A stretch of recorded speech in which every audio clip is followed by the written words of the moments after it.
Good evening, everyone. It's Friday night. It is. It's 8 o'clock. It's the Monte It is. Zone. Actually, it's 8:03. Is 8:03. Yes, 8:03. Yeah, it's not quite 8 o'clock. But we are here. We are here. G-Star has morphed back into his YouTube persona in chat after after masquerading On the wrong account. After masquerading as someone we've never heard of before. Yes, good evening, everyone. It is Friday. It is 8 o'clock, just after 5 past. And it's the Monte Zone with me, Monteban, and my co-star, G-Star. How you doing, G? Good, thank you. Yeah. Looking forward to this episode. Yes. Been waiting all week. I'm quite looking forward to it because for a change, I don't have any notes. I don't have any research. I don't have anything. We're going to be providing it all tonight, hopefully. Yeah, it's going to be a bit of a different format. It's going to be more of a discussion. Not that to say that most of our episodes aren't a discussion, but this one's going to be more just bouncing around thoughts rather than relaying facts. Yes. So already in the chat, we've got D-Bot. Good evening to you, my lovely. We've got Dan M. Good evening, Dan. Good to see you on. And my ever-suffering Wrench Smiler. Good evening. Thank you for monitoring chat.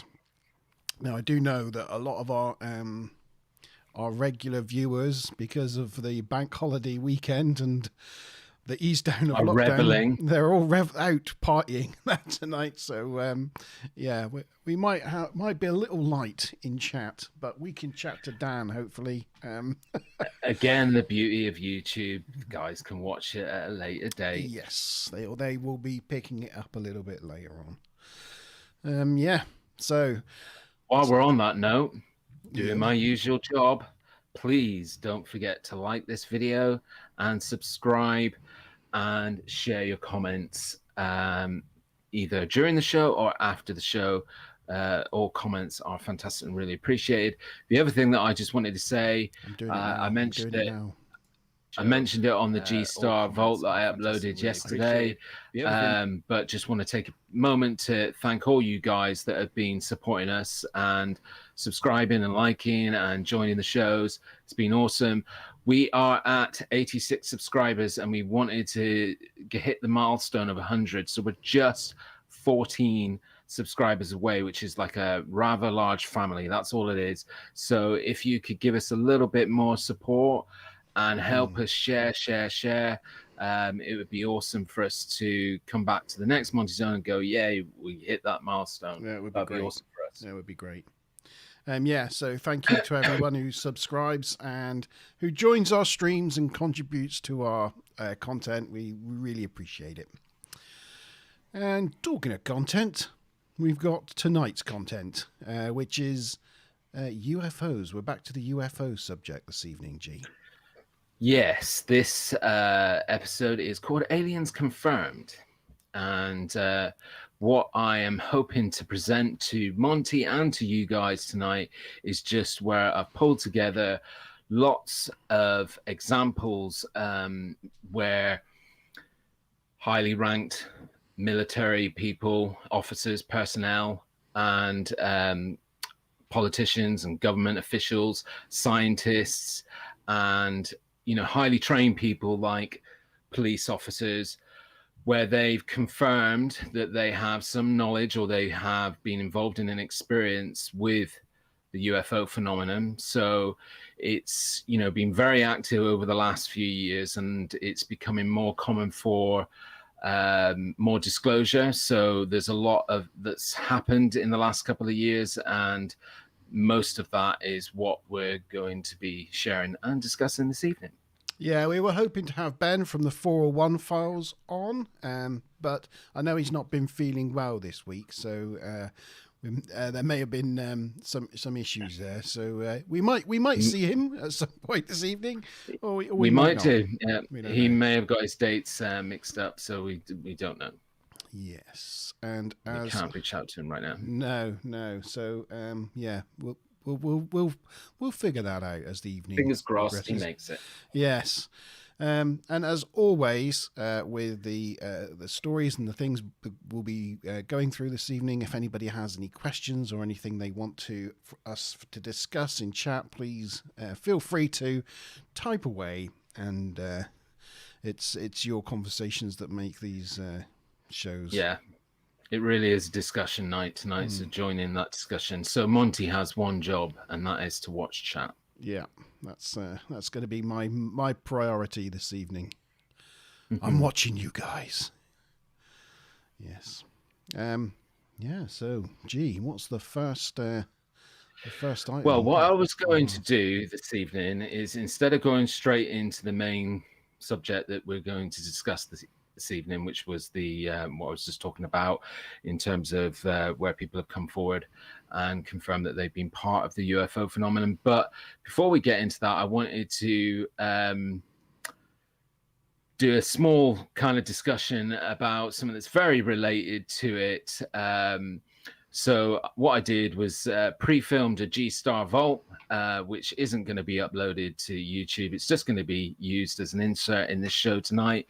And that's what I wanted to go through first. It is about 10 minutes long, so you can go and grab a drink, and we can just sit back and enjoy it for about 10 minutes. But we can insert questions in chat as it's playing, and Monty can insert questions if he's got anything along the way. If I've got any questions or want to comment about anything, I'll pause it as we go, so it might take a little longer than 10 minutes. But yeah, please, if you've got any questions in chat, please.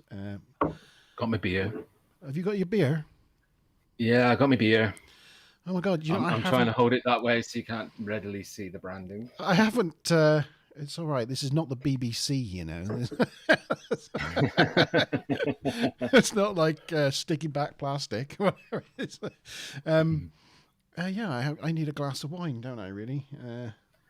Right. Lucky you got a smiler. Yeah, smiler. White wine in the fridge. It's a Friday night. Come on, you gotta have a drink out on. You never know if I'm lucky, right? So hopefully, if I push the right buttons, this is going to work. And go.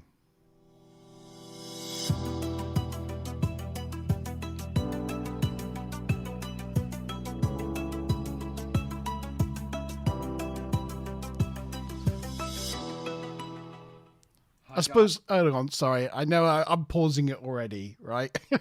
But that's the first time I've seen the new G-Star Vaults and the logo and things. So please comment in chat what you think of the G-Star, the new official. Oh my God! They are the new official opening titles. Look at this. Oh wow! That's what you not call just service. A glass, not just a bottle. The whole bottle. There we go. That's more like it. So Thank you, end Smiler. of the show, I'm going to be asking you to show that bottle and how much is left of it. I wouldn't want to embarrass myself. So I've only got the one beer. Right. Okay. Here we go. Guys, and welcome to this very exclusive episode of G-Star's Vault, which will not be uploaded anywhere else. It's just being used for tonight's episode of the Monte Zone, Aliens Confirmed. Before we get into the main body of tonight's discussions, which is about all the official sources, whether it be high-ranking military officials, government officials, people that have gone on record as saying that they have seen or know something about the UFO phenomenon. And that's what we're going to be discussing this evening. But before we get into that, there's a topic of conversation that Smiler's saying it's not loud enough. I don't know if we can do anything about that, can we? I think it's on the maximum volume I can make it with everything I've got on my end.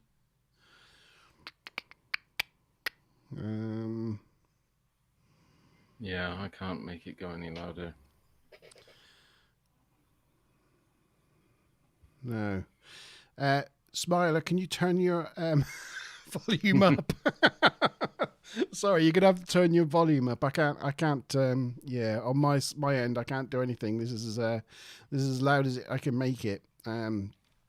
Unless maybe if I turn my actual volume up on this, see if this helps. This might help. This might not help. The other thing is, Dan says we should get a sponsorship for your beer, Dan. Yeah. Yeah. He's also saying that he's seen two of G. One is enough. Yeah. I know what you mean. It's kind of weird. It's kind of like his worst nightmares now come true, isn't it? But yeah, here we go. Let's see if this is any better. I want to raise with Monte and Ben, and clearly myself. So hi guys, and this is the topic of conversation that I want to raise. So here we go. In 2020, the US Pentagon confirmed that there was 3 pieces of video footage involving UFOs and UAPs.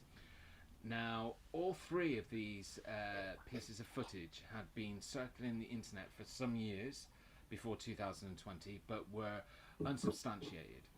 And in 2020, the US Pentagon came forward and confirmed that these 3 pieces of footage were real and that they had been filmed and shot by members of the US military, whether that be the Navy or the Air Force. So, a big bit of smoking gun. These 3 pieces of footage were called the Fleur, which was later gained the nickname of Tic Tac due to the shape of the craft in the footage. One was called Go Fast, and the other was called Gimbal. So they're out there in the world now as being substantiated by the US government that these are real, and they are unidentified and unexplained craft. Since then, another piece of footage was leaked that still was classified, and that was released by Jeremy Corbell and George Knapp. These are 2 guys that are heavily involved with Bob Lazar. If you don't know who Bob Lazar is, where have you been? But Bob Lazar is a gentleman who has laid... Are we going to cover who Bob Lazar is? Are we going to cover it on this evening's show? I'm just about to cover it there. Okay, all right. Claim that he worked at Area 51. He came forward, I believe, in the late 80s to say that he worked at Area 51, that he had witnessed, that he was aware that the US government had alien technology in their possession and that they were doing tests and experiments on it. George Knapp did the original televised interview, and later and most recently Jeremy Corbell has been working with Bob Lazar, and they've done a documentary all about Bob Lazar's experiences. So these 2 guys recently came forward with a classified piece of footage that showed a pyramid UFO that was captured by F-18 pilots and the ship crew of a United States destroyer, the USS Russell. Days later, the Pentagon then came forward and confirmed that that was genuine footage that was shot by members of the Navy that were on board the USS Russell and the pilots, but they, on this particular incident, will not lay comment to the type of level of investigation that they are doing regarding that incident. Then a few weeks later, again, another piece of leaked footage from the US Navy from 2019, this time from the USS Omaha in the ocean off the coast of San Diego. This footage was similar to the 3 videos released to by the Pentagon. It's accompanied by audio of Navy personnel talking and clearly saying that they observe a craft submerging and disappearing into the ocean. On top of this, in January 2021, the CIA released 2,780 previously confidential files regarding 2,780 study into UFOs, alien contact, reports, and cases. These can all be viewed by the public now online. If you are interested, you go to a website called Black Vault, and you can look at the documents there. But these files and their existence indicate multiple government agencies have an interest and an agenda when it comes to the UFO and alien phenomenon. Recently, a group of scientists from all different kind of scientific backgrounds met at Stanford University in America. This is the first time that this panel has got together on the subject of the UFO phenomenon since 1970. And that panel of scientists concluded that UFO evidence is worth more study and needs more scientific study and scientific method applied to it.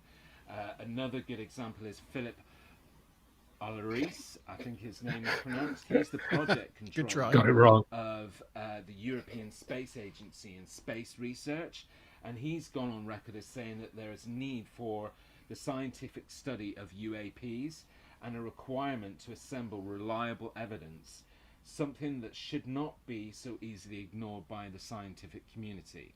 So that's again somebody from the European Space Agency, somebody senior project controller, going on record as saying that these incidents, these cases, need more scientific study and scientific methodology applied to them. And so that's really great. But what's really There's a interesting wipe from you there. Interesting transition wipe. I like that. Just the anyway, very George Lucas-y. oh yes, Star Wars. Yeah. So just quickly, Dan M's got a question in chat. Have you seen any of these redacted documents from the CIA? Yeah. I mean, obviously, there was two examples there that I was showing. They were the ones. I mean, not all of them are really very. You can't take anything from it because it's obviously related to something, but without all the dots being put together, you don't know exactly what it is that they're talking about. But there's definitely quite a few where you see them mention things like UFO, like contactee. So some of them are very interesting, and indicates that this is something that they've taken seriously, the CIA.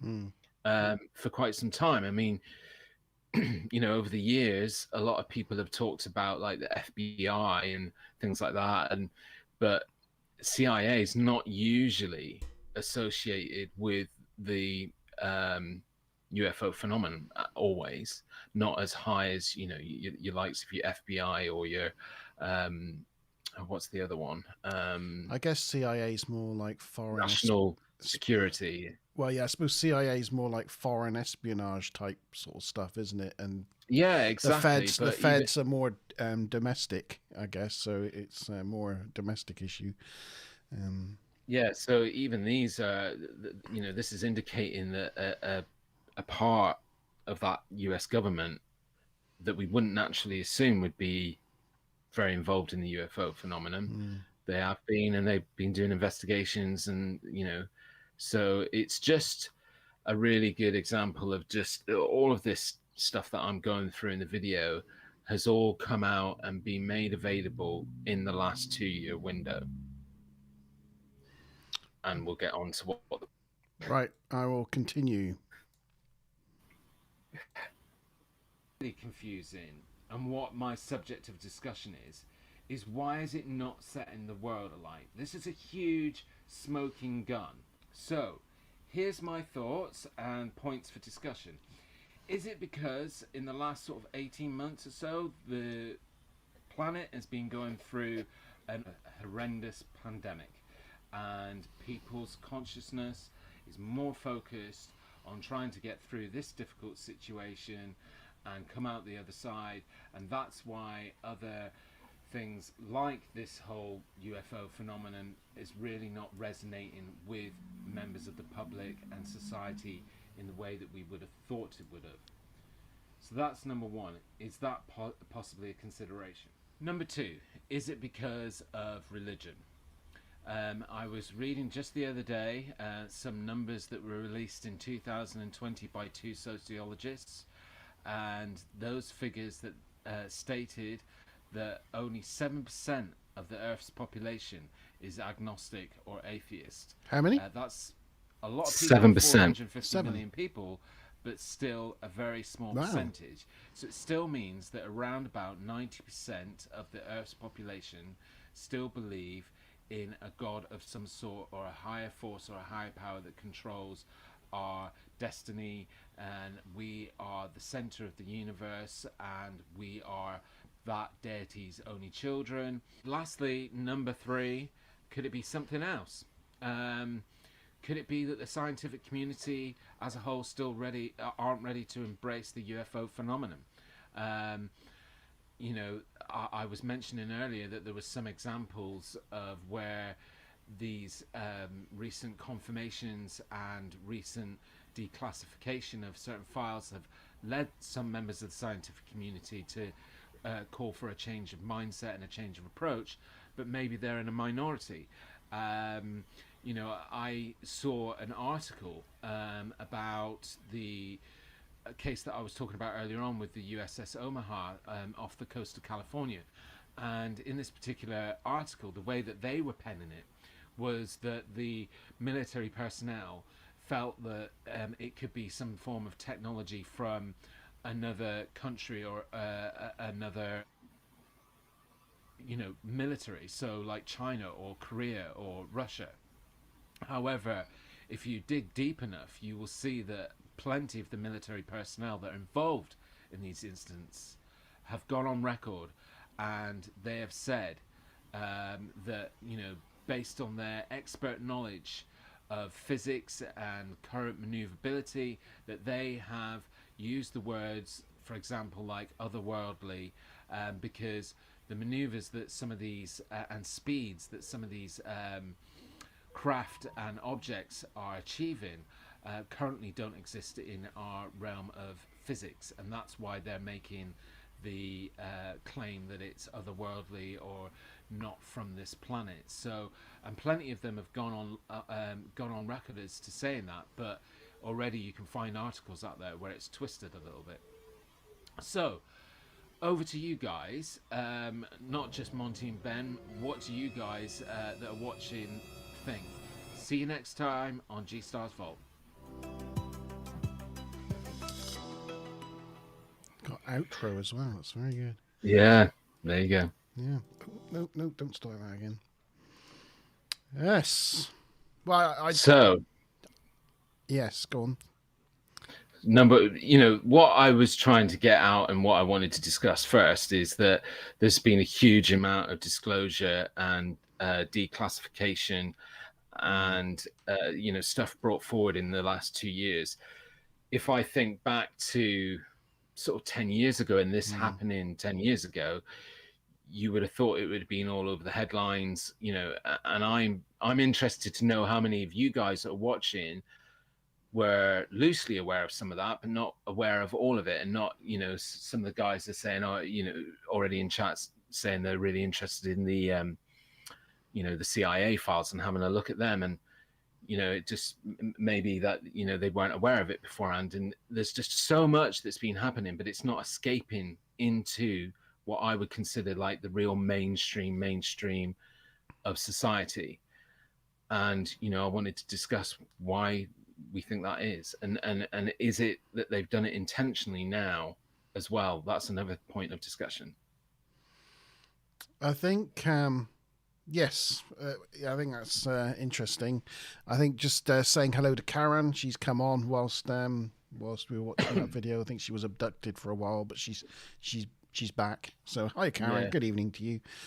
She was abducted to a designer outlet. Nice one. Yeah. If you're going to be abducted somewhere, that's the place, isn't it? That's the place to be abducted. I think there was a lot of like noise around some of those footage releases from the CIA and the Pentagon. Sorry, it was the Pentagon that released them, wasn't it?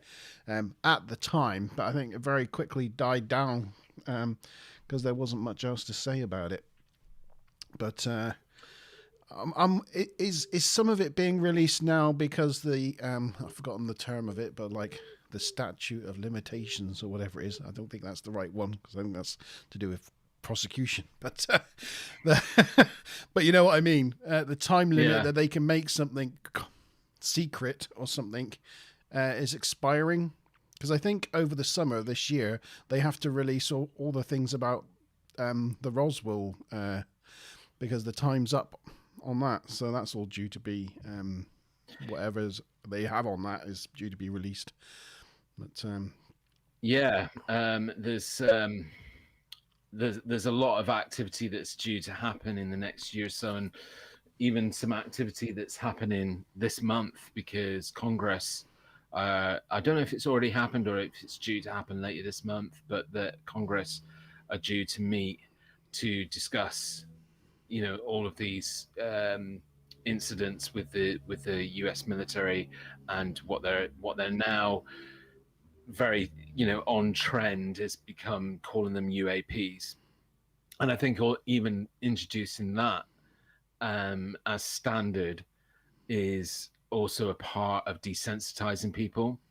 It for me, not being a bit of a conspiracy theorist, but if a lot of these people go out and start saying UFO, UFO, UFO, people associate a certain stigma with UFO. Whereas if you say UAP, they're like, oh, that sounds technical. yeah, or it sounds like the United Arab Emirates. Oh no, that's UAE. It sounds like a Middle Eastern country.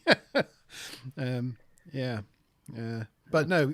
So it's UAP is the unidentified aerial phenomenon. Unidentified aerial phenomenon. So I suppose that could be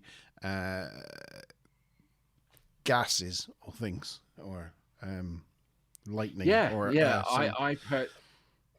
I personally just think it's a clever way of them being able to talk about it more fluidly without having some of the sort of cheaper stigma with it, which is, again, something why I feel passionate about tonight's episode's content, because it's getting to the point where, anyway, we'll come to that later, but, I do think that there's certain terminology that's being used. There's a part of me that thinks that all of this is desensitizing, and there's a process that started, and So people need to wake up and be a bit. So when you say desensitizing, I'm just going to say hello to Daniel Godwin. He's in chat. Hiya, Dan. Yeah, good to awesome. Have you. Hi, Dan. Good to have you in chat. We always love seeing you on. I hope fatherhood's treating you well, and you're getting some sleep. You and your lovely wife. I hope you're. You're not having too bad a night. So, yes, thank you for popping by, Dan. So when you say desensitizing, what does that mean? What do you mean by that? Well, for me, I think that, there's always been this thing that sat on top of the UFO phenomenon that, society aren't ready for it. That we're not, if we found out that there was, another intelligent life in this universe and it was here or had been visiting us or in close proximity to us, it would cause all sorts of bedlam and panic and world banks to kind of crash and stuff. There's always been that kind of mindset, I guess, applied to the phenomenon. And I do think that at some point that those with influence are trying to desensitize society, and I think that this is just the start of the process. And some of it, I look at it and think that they're doing clever things to kind of make it less shock value. So as I said, the terminology UAP, which sounds, most people would listen to that and go, oh, that's somebody who works in aerial as a pilot, and they're using very technical term UAP. Whereas if you got a pilot and he says, I saw a UFO, it instantly has a different. Yeah. Talk of Becky. There she is. Yay. Hey, evening, Becky. We were just saying, we hope you're not having too bad a sleepless nights. And we hope all's going well in parenthood. Yeah. I like Karen's little comment there as well. What's that? Unidentified nappy objects. UNS. Yeah. Oh, yes. When But you say but you though, know, can I just so part of desensitizing, but do you think really changing the term UFO to UAP will really make that much difference if they announced, yes, we are being visited by intelligent life from other planets?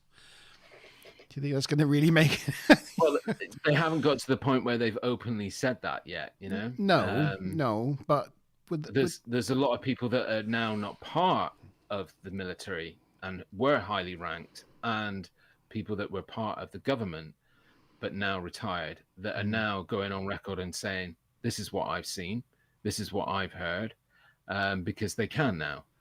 But yeah. So again, I was raising the point about the pandemic and whether now is being a time that's chosen to kind of release all this information because it's not going to make the headlines above what is probably a higher priority for a lot of people in the world, and that is, COVID-19. yeah, okay, yeah, Because all that information came out slap bang right in the middle yeah, for of sure. the first lockdown. It did, yeah, yeah, yeah, yeah. And I think you think that's helped it sort of ingrain into people's subconscious without actually becoming big news. Well, yeah, I mean, Dan made a really good comment in chat earlier, a little while ago, where he said it is not mainstream because there's just not enough concise information. Everything is so heavily redacted, and there's not enough juicy content to ignite widespread public interest just yet. But I would agree, but slightly disagree with what Dan said there, and that I think that it has appeared on things like ABC News and CNN and things like that, but not as the main headline. Later down the feed after all the COVID-19 stuff was done and dusted. But when they've talked about it, as I say, they've used terminology like UAP, etc., etc. And then there's also been articles where you do feel that there's still some pressure from somewhere to kind of mute this a little bit and make it look a little bit different. So in the video, I was talking about an article that I found online, part of a newspaper where they were talking about the Omaha USS Omaha incident off the coast of San Diego, and they were making it out as if the military personnel had said that they were concerned that it was a part of technology that the enemy is ahead of them. So making it look like it was Russia, China, or something, and there was concern that it was. But most of the people that have been on the ground in these events, and I've got the videos to share later, they're talking about the fact that it's not from this planet because it's breaking laws of physics. It's doing things like, so in the incident with the US Omaha, there's military personnel who've commented that when they went into the water, it didn't make a splash.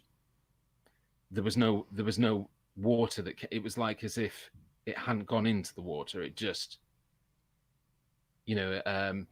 it's interesting because it kind of connects a little bit to the Bob Lazar interview on Joe Rogan, where he's talking about how the craft that he saw in Area 51, what it had in the center of it, the machine that they were studying, didn't, it created a field where gravity didn't exist. And that it's felt that the in these vessels that they have found a way to manipulate gravity, and that would explain why a craft would be able to go into a body of water but not actually make any splash because it's not part, all that technical stuff. But so it's just interesting how some bits all connect. But going back to what I was saying, there's already if you go out there and look and read a lot of the sources, I agree with Dan that there's already a lot of people who are kind of muting what's happening because of the way they're explaining it, and they're explaining it in a more way in which the general populace would go, oh yeah, so China's got this crazy thing that they can fly over the coast of California and we can't stop them and we don't know about it. Whereas it's not anything that's from according to the military personnel and the people that I'm going to share later and what they've got to say about it. Dan Godwin asks, have we seen the new footage that came out yesterday? Have you, G? I have not seen it. I have not seen it, Dan. I don't know if you can get us a link or Yeah, I don't know something. if you could email me a link, Dan. I don't know if you're at your PC or laptop or whatever. I was all day yesterday editing an episode of G Stars Vault furiously and fast, so I wasn't looking at anything outside of that. So, but I'm just wondering if I did hear something. But no, please share, Dan. That would be awesome. But yeah, I mean, it's so active now, and the frustrating thing is, it's middle headlines. It's not headlines. And I'm pretty sure that there's a lot of people out there that just don't know that they loosely are aware that something is happening, but they've got so little details of it, and it's just interesting to me why that is, because I think that if we could rewind time 10 years and this was all happening, I think it would be creating such a stir than what it is right now, and that complexes me. So the first one was pandemic, and then the other one was religion. Yeah, I was surprised by that stat on religion. I mean, I know that the non-religious are a minority, but I didn't realize it was. I was surprised as well, and that came from 2020. So where'd you get that stat from? So it was from two sociologists that released what they. I mean, again, you've got a question that this came from just two sociologists. So it's I don't know exactly how they worked out their information, but I was always aware. They surveyed 20 people in their local shopping mall. Yeah, you never know. But yeah, if you go and Google it, it's like one of the first things that comes up because it's the most recent. It was released in 2020. But yeah, I mean, I don't know where their facts and figures came from. I always thought it was around about 10% a few years back, and I would have thought it would have grown, especially with like Generation Z and millennials and what you think. But that's it was just interesting to find that out. But I still would think that it would still be the high majority, wouldn't it? Even if that wasn't exactly right, it would still be the high majority. And if you think about it, there would still be a huge part where, if any of this was 100%. So I've got the video. Daniel's come through for us. Thanks, way to go, Daniel. You the man. He's the man. Dan is the man. So yeah, this is like real good audience interaction. Here we go. Should I bring it up? Share.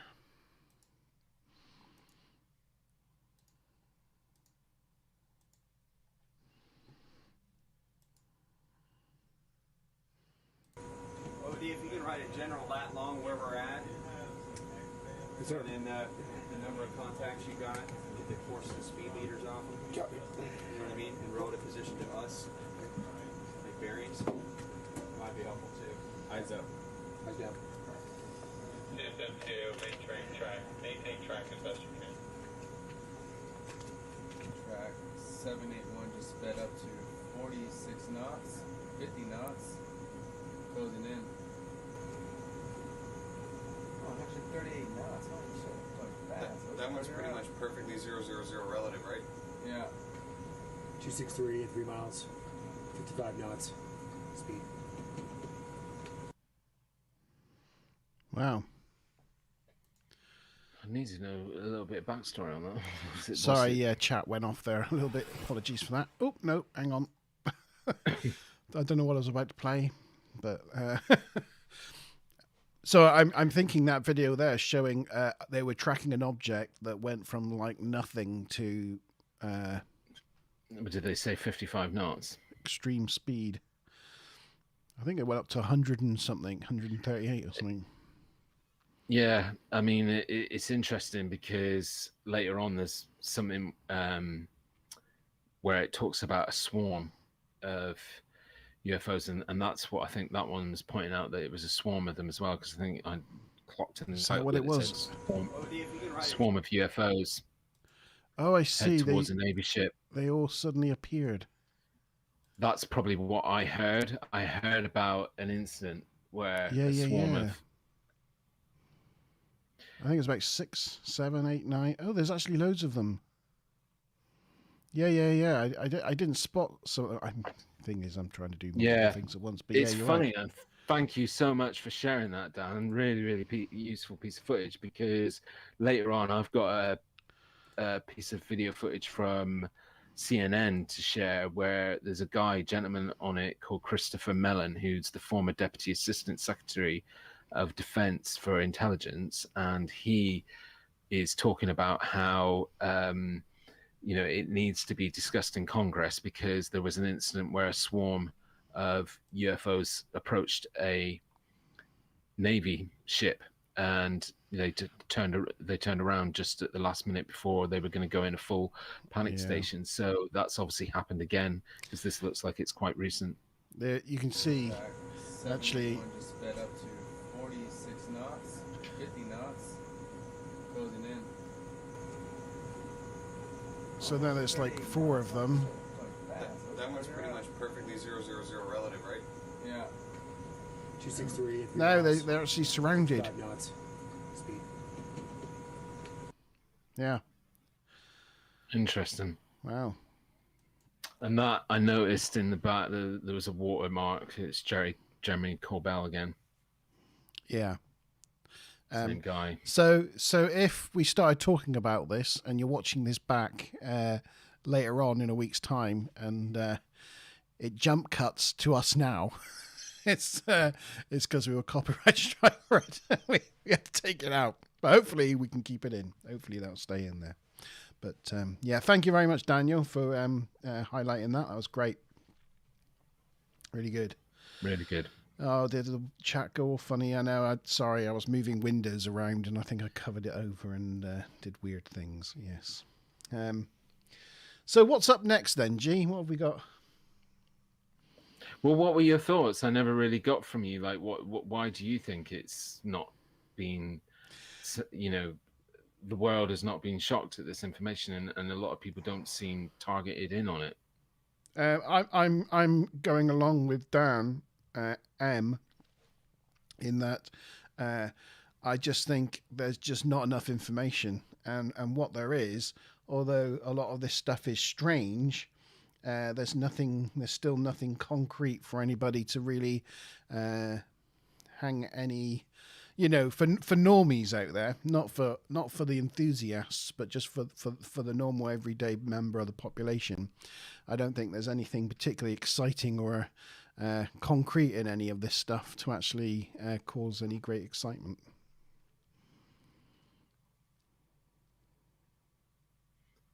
Okay. Dan's just put a comment in chat that's quite interesting. You seen it? Yeah. The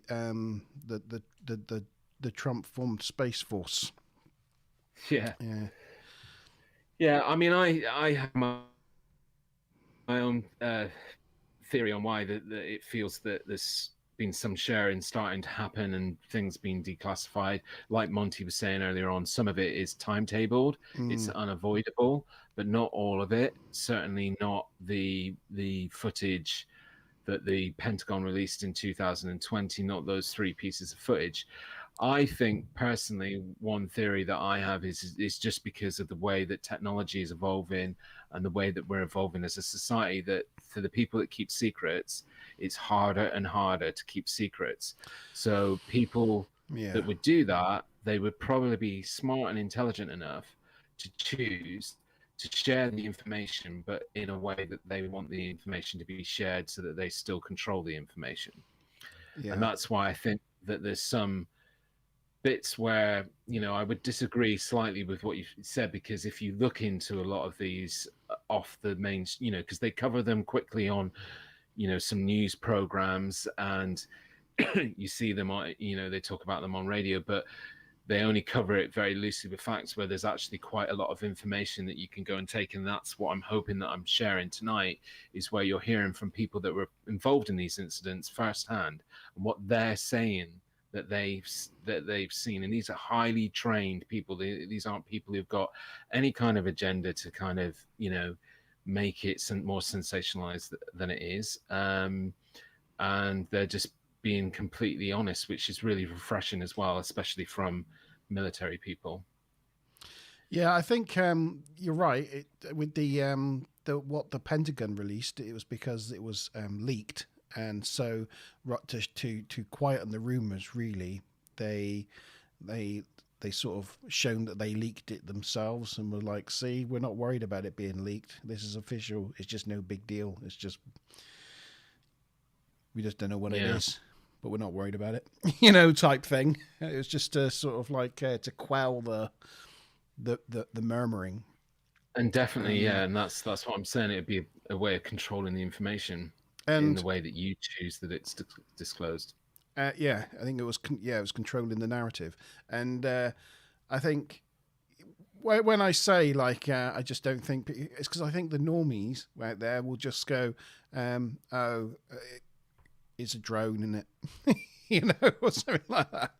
They won't like read it fully. They're not going to investigate it themselves, and they'll just look at it and go, "Oh, it's probably a drone." Exactly. This is what's different about this content and some of the content that we've discussed on shows before, and some of the stuff that I've changed, that I've shared on G-Star Vault. It's that kind of content is it? Could it be a drone? Could it be this? Could it be that? This content is completely different. It ain't something from this planet. And you've got the most highly trained experts, FA-18 pilots, people that work in, people that are scientists. So again, I'm sharing some a scientist's point on the Oumuamua. And this is a guy that's heavily involved in that project. He's a top scientist, and his views and opinions on that which conflict with most of the rest of the scientific community in some regards. So it's definitely interesting, but I think that the information is being heavily controlled in how it comes out, where some of us, especially people that have got real interest and follow this kind of stuff, think that, oh my god, it's just all escaping and we're getting it all now. But I think it's still being controlled how it's coming out. I think that when was decided as well that this is a really good time to get this information out, where it's going to be nullified a little bit because there's bigger things for people to be worrying about. And so all very interesting stuff. So what do we got next? That's a really good point, because I'm thinking that what I'll do, because then now we're going to get into the examples of people that have as I say, gone on record. So let's start off with what I was just discussing anyway, and that was with the Oumuamua. So I'm pretty sure you know what that is, Mark, don't you? No. Oumuamua? Yeah. No. The piece of rock. The object that came into the thing that traversed the solar system. Am I pronouncing it wrong? Is it possibly? Oumuamua? I don't know. I've lined up this video, so while that is getting set to play, I'll give you the very first Oumuamua. So this guy that's on the camera is a gentleman called A.V. Loeb, or technically Abraham A.V. Loeb. He is of Israeli-American theoretical physicist who works on astrophysics and cosmology. Loeb he's a professor of science at Harvard University, and he has been the longest serving chair of Harvard's Department of Astronomy, and the founding director of Harvard's Black Hole Initiative, and the director of the Institute for Theory and Computation within the Harvard Smithsonian Center of Astrophysics. So he's a pretty knowledgeable guy, knows what he's talking about. I was hoping that you might be able to give a little bit of background to Oumuamua. But it's a long cigar-shaped, supposedly a long cigar-shaped asteroid that came through the solar system from elsewhere. Came past our sun, and then left again. And then left. Yeah. Yeah. So just to layer on, go on. Sorry, carry on. No, and it seemed quite. It didn't have much mass to it for its size, I think, and did it? It didn't quite follow the trajectory that they predicted, taking into account the physics of going around the sun. But apart from that, I don't really know a lot. Okay, yeah. So just to layer on top of that, one of the things that the study was of all the scientists that were working on the and studying at Oumuamua were able to definitely prove is that it wasn't an asteroid and it wasn't a comet. And what it was, again, I'm not an expert. I'm just saying that, you know, and again, he's going to talk about it in a minute and how they were able to prove that it wasn't an asteroid or a comet. But one of the other things that's really interesting about it is that its propulsion increased for a short burst period of time and then slowed back down again as it was exiting our solar system, I believe. But yeah, anyway. Daniel asks, have you seen Stephen Greer thinks that all these things are man-made hoaxes? You seen that? Nope. No, maybe I heard a thing about it. We'll have a little look into that in a bit, but let's have a see what this chap says on his Windows 95 machine. It's the guy that's doing the stream. Spotted near the Earth that came from outside the solar system. And you could tell that based on the fact that it moved too fast to be bound by the sun. So it suddenly came from outside, and it was given the name Oumuamua because it means in the Hawaiian language a scout or a messenger from far away. The astronomers at first, of course, assumed that it's just like all the rocks in the solar system. So it probably is a comet because most of the objects are a rock covered with ice. They reside in the outer parts of the solar system, and the same kind of objects may exist near other stars and get ejected from those environments and reach us. But the problem was that there was no cometary tail. We couldn't see any gas trailing the object. Visually, we couldn't see it, but also the Spitzer Space Telescope looked for any traces of carbon-based molecules, couldn't see it. So it was clearly not a comet. But yet, at the same time, it exhibited an extra push away from the sun that is often associated with evaporation of gas from a comet. But since it wasn't a comet, the question was, what gives it this extra push? And I suggested that it may be the reflection of sunlight. And for that purpose, the object had to be quite thin and not naturally produced. It has to be something like a sail that you find on a boat, which in the case of a boat reflects the wind. But in the case of the sun, we're talking about a sail. Okay, so I'm quite slow. So you're actually saying it's not. See, I thought you were saying it's not. It wasn't a comet or a asteroid, but it was some sort of extrasolar equivalent made out of different materials. But I think where this guy's going is that it was some sort of intersolar system spacecraft. Yeah, as I said, you know, this guy is, you know, he of all the scientists that have studied Oumuamua as it was happening last year, I believe it was, he was like one of the heads of the team that were kind of studying it. And this is what he's come out and said. And he's got quite a lot of ridicule already in the scientific community for coming forward and saying what he's, reflects light and can be pushed. This is called a light sail, and it's a technology that we are currently developing for propulsion of spacecrafts in space. And the advantage is that the spacecraft doesn't need to carry its fuel. It's just being pushed by light. I should say there was another object identified in September 2020, just a few months ago, that exhibited also an extra push. away from the sun, and in addition to the sun's gravitational force, and didn't show any cometary tail.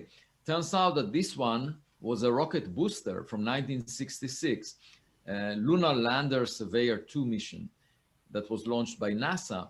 And it was simply hollow and thin, and that's why it was pushed by reflecting sunlight. So we know in that case that the object was artificial in origin because we produced it. In the case of Oumuamua, we don't know who produced it. And the other thing I should say is that from the reflected light that Oumuamua showed as it was tumbling over 8 hours, roughly the size of a football field. Yeah, so it's really interesting because he goes on to say, as I said, I don't want to cover the whole interview, which was about sort of 12 minutes long, but you know, he goes on to say that where, you know, artists and people have discussed Oumuamua and talked about it being a cigar-shaped object, he disagrees that it wouldn't be cigar-shaped, that it would actually be, if you imagine, if you cut a cigar down the middle, so it was like, you know, like that, and then it would have a flat top. And he's saying that one of the reasons why he believes that is at one point, because they knew it was tumbling, it reflected off the sun, and it wouldn't do that if there wasn't flat surfaces on there. What do you guys think? Had you heard about Oumuamua before? And, you know, what do you guys think it is? Let us know in chat. I just tried to see if I could see that Stephen Greer saying about it being a hoax. Because I hadn't seen that, and I can't immediately find the article. But I mean, it's interesting. I think, again, it could be seen in a couple of different ways. You know, we know how comets and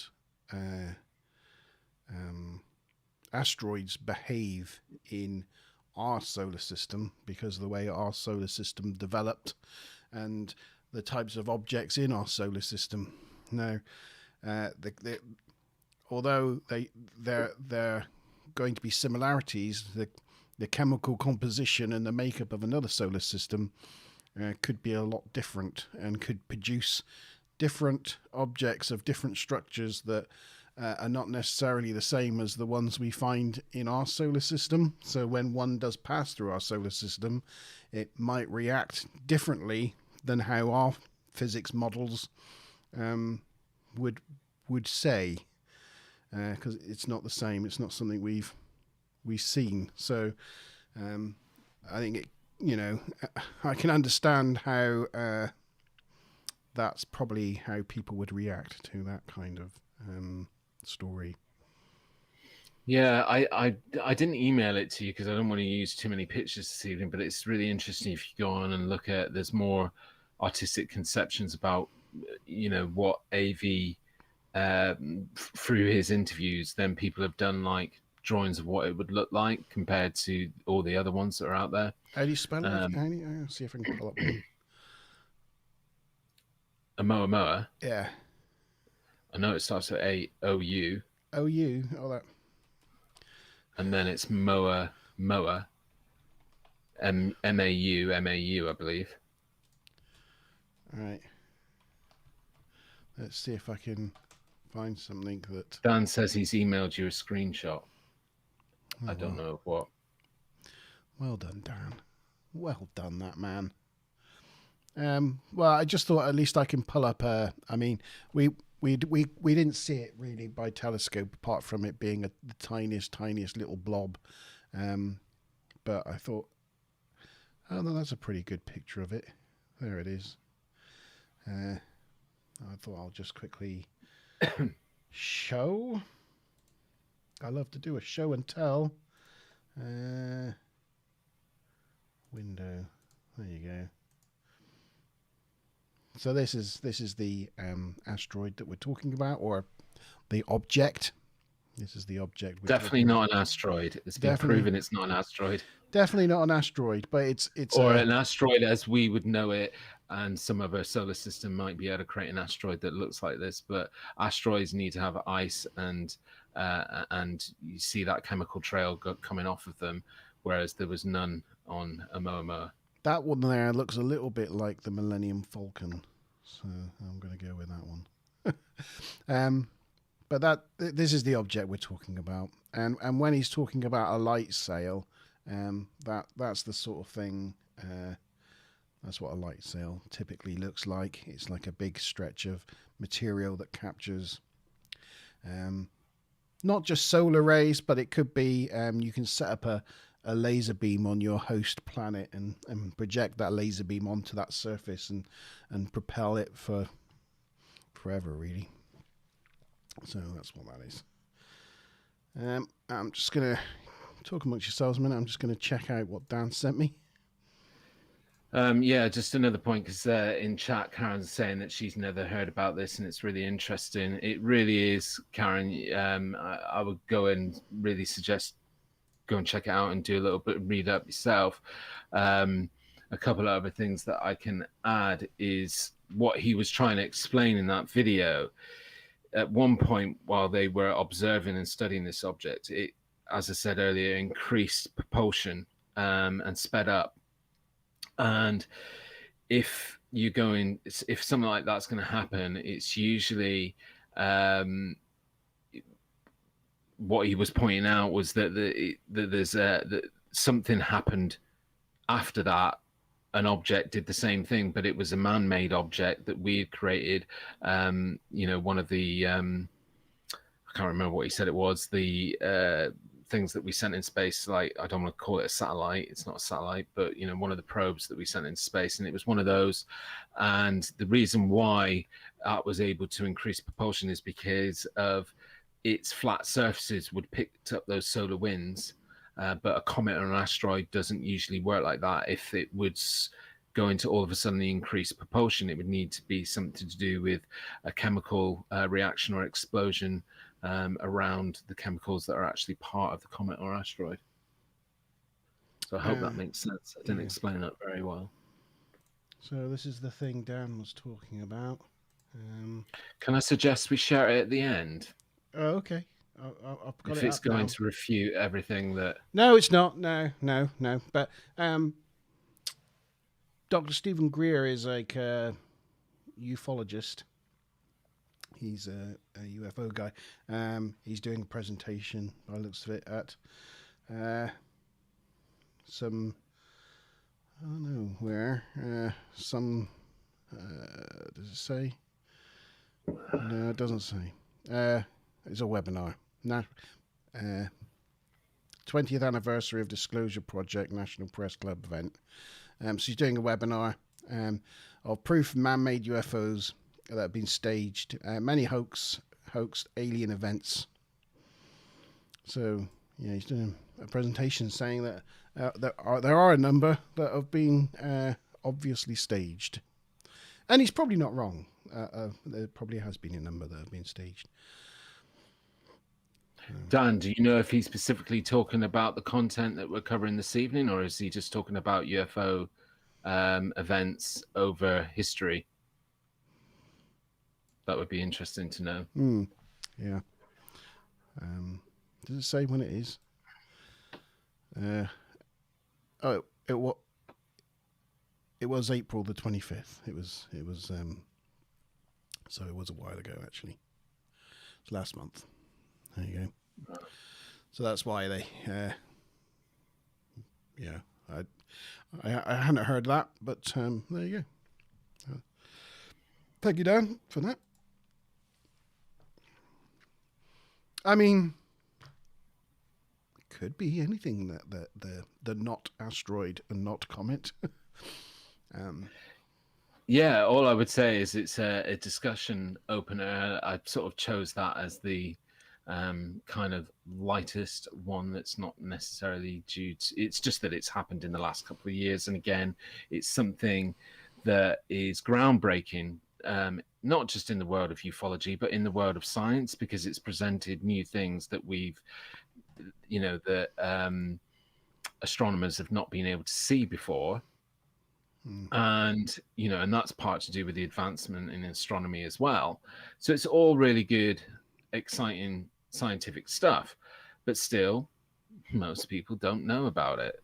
And it's why it's a really good example that it's something that is quite up there with key events, and most people don't know about it. Interestingly, Dan says that he's actually in that webinar talking about the recent Navy footage that has been released. So this footage that was released by the Pentagon, Greer reckons, is a hoax.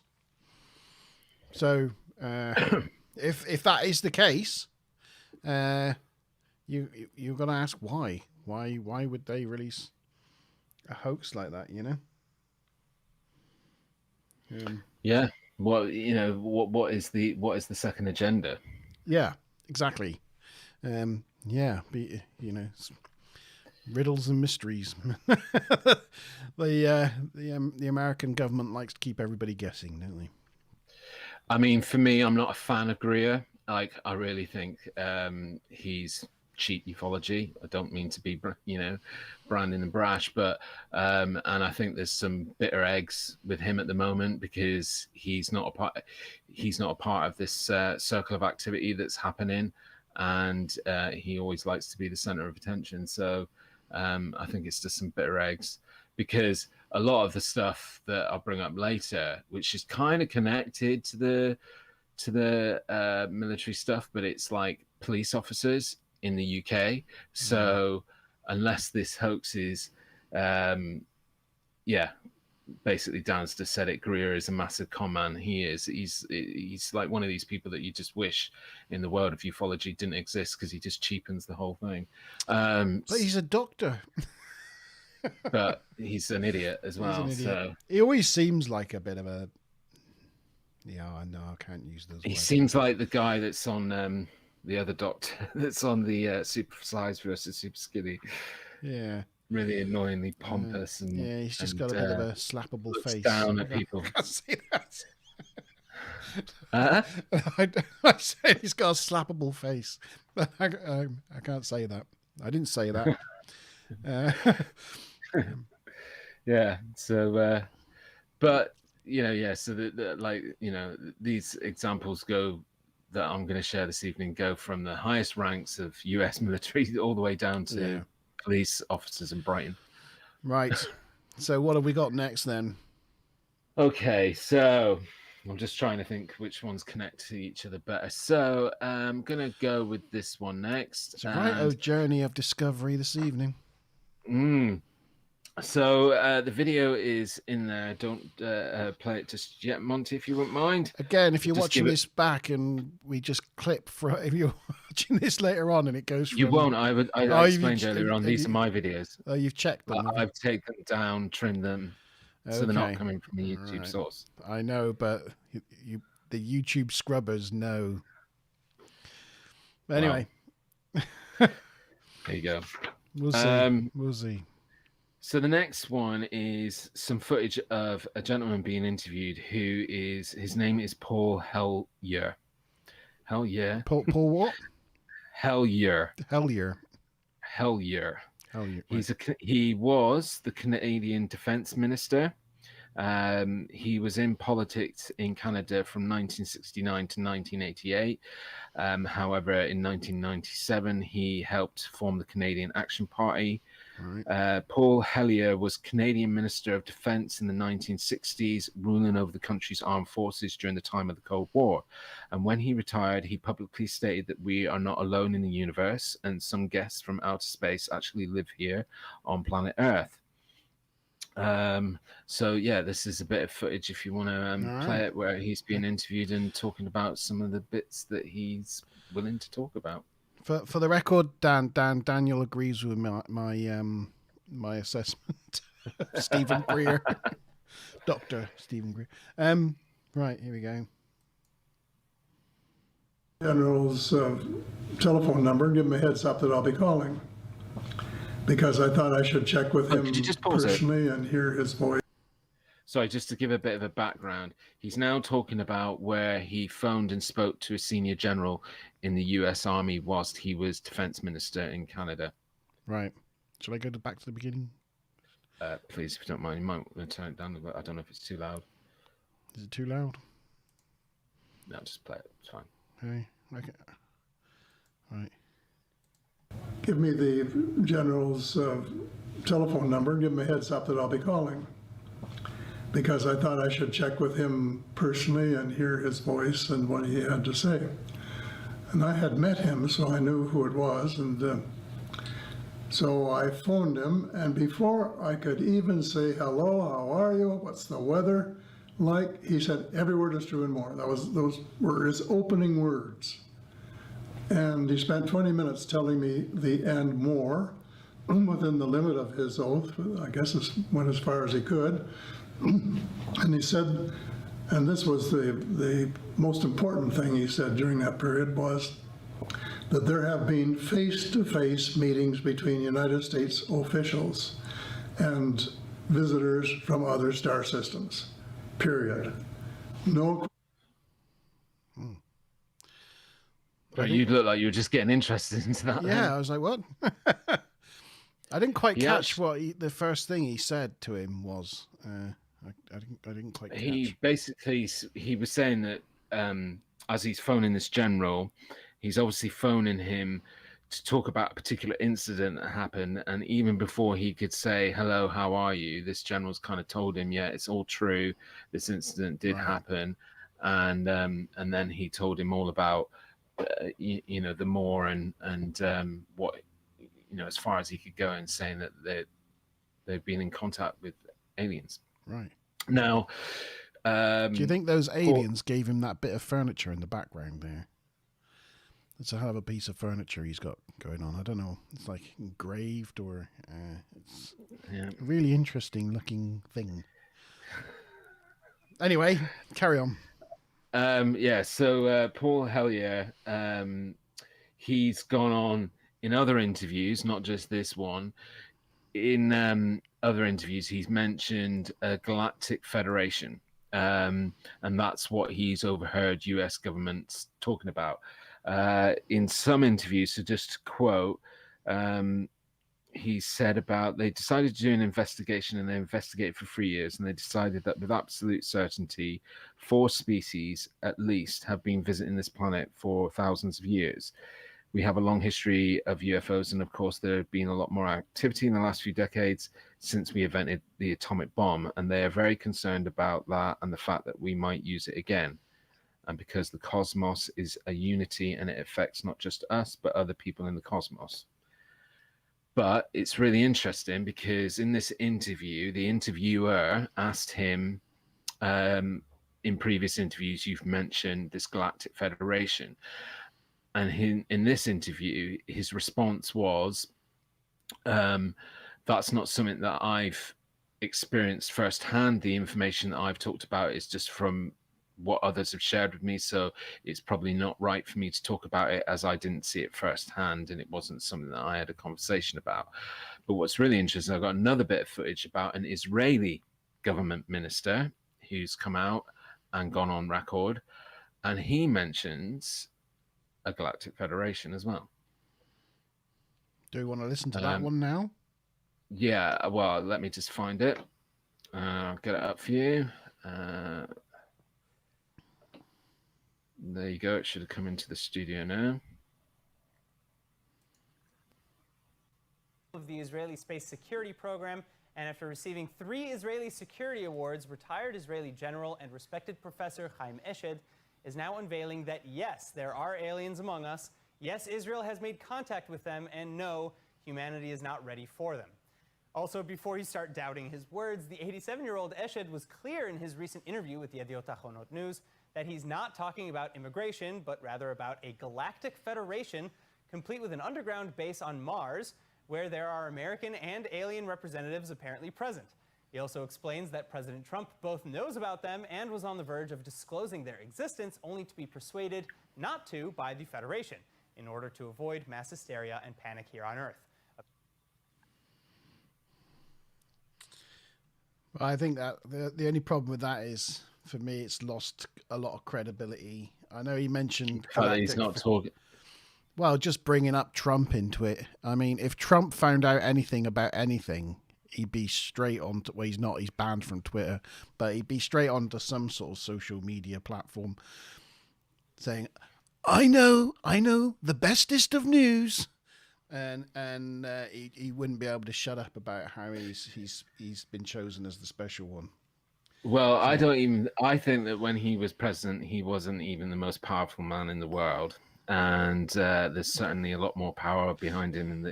You reckon? You know, well, the president's just a figurehead, isn't he? He doesn't really. Yeah. He doesn't really So wield any power. And you know what he was saying is that originally Trump did want to tell everybody about it, which would be in Trump's nature. Yeah. But the forces that be stopped him from doing that. Really, stopped Trump from doing anything? Yeah. And well. He was stopped from hitting the button. And likewise, you know, if an alien civilization is going to contact Earth and make themselves known to a government, they're going to choose Israel. Yeah. Why not? I would hope that they'd be intelligent enough that they wouldn't look at countries as being an issue. Well, it's a species. Yeah, I don't know.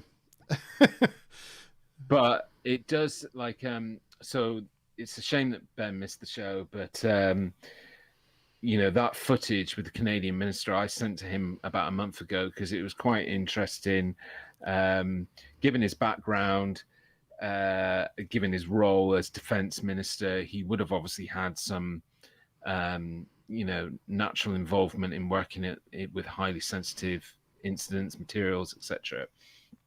It's a bit of a mixed bag because you see his background, you listen to what's important to him and how he talks about it, but then when he, and again, this could just be how our minds are made to work, but when he goes on to talk about the Galactic Federation, and that's quoted, and that there's 4 species that they've been in contact with, and that they're always constant.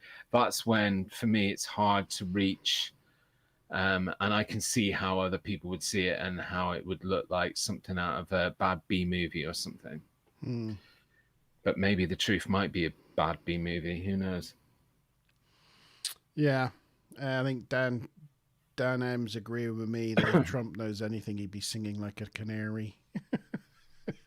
He just can't. Even when he's telling lies, he signals that he's lying. He just he couldn't play poker or anything because he doesn't have a. He just signals everything. So you yeah, I mean, you've heard about the stuff with Obama, haven't you? And what he said in the past and what he's recently been saying. No, what's that? So in the past, when he was president, he kind of hinted a couple of times at certain things, and that he had the question of UFOs and stuff had come up, but he was on what's the British James Corden's Late Show, and he was asked a question on there about did he know that aliens were real, and his answer was sort of like coy, and it was in the press a lot the next day, whether he was trying to be playful and hint at things and stuff like that. So,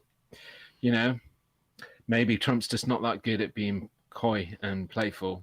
No, that's not in his vocabulary. But yeah, you think though, if they were going to contact anyone and have a partnership with anyone, it would be like the Chinese or the Russians or something, anyway. Also, it seems weird to me that a number of these have said, well, it's since we invented the atomic bomb, not invented, but discovered the splitting of the atom and that sort of thing, and the destruction that can wrought. But I mean, even if we blew this planet to smithereens with nuclear weapons, it's not going to affect anybody else in the galaxy or universe. It's the only people we're ever going to really harm or do any damage to is ourselves. So I don't know why that would garner anyone's attention out there. We'd be just like a little anthill going blip in someone's, back garden. They just,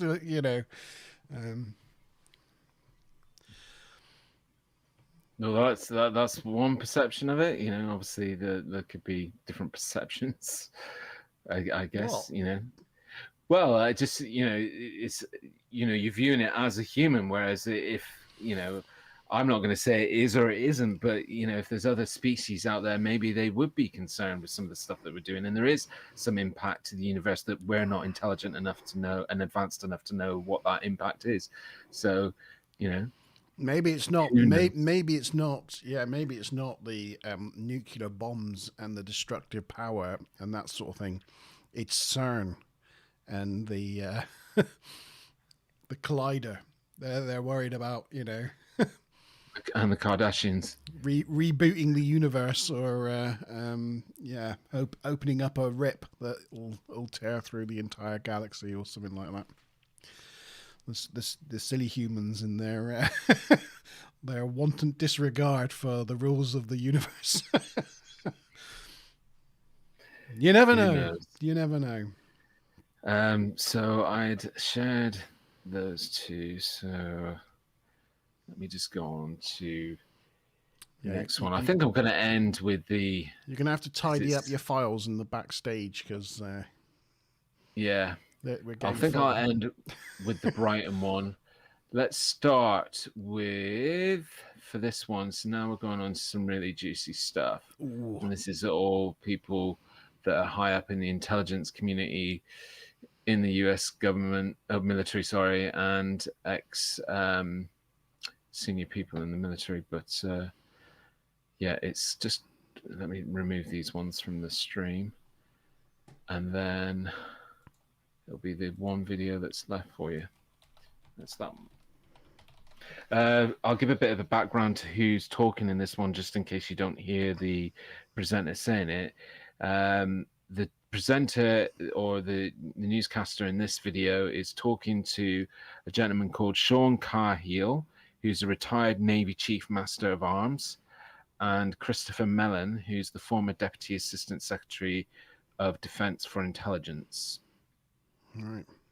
And can I just say, I do think every time I look at your face on the stream with the colours that you've got now, it reminds me of the Star Trek Generations movie poster. It's the sort of the blue, green, and pink. Do you know what I mean? Yeah, you know what I mean? Yeah. You mean which Star Trek movie? Generations. Oh, right. I'll just you see these colours here? You see the green and the blue and the pink? It just reminds me of that. Anyway, I had to get that vocalized out there because it was preoccupying my mind. There we go. Personally witnessed sightings. Retired Navy Chief Master at Arms Sean Cahill, joined by Christopher Mellon, former Deputy Assistant Secretary of Defense for Intelligence. Thank you both. Appreciate you for joining me. Good evening, Chris. Pleasure. Thank you. All right, so let's dispense with the obvious here. Chris, people are going to eye roll and say, boy, was Cuomo light on what to talk about tonight.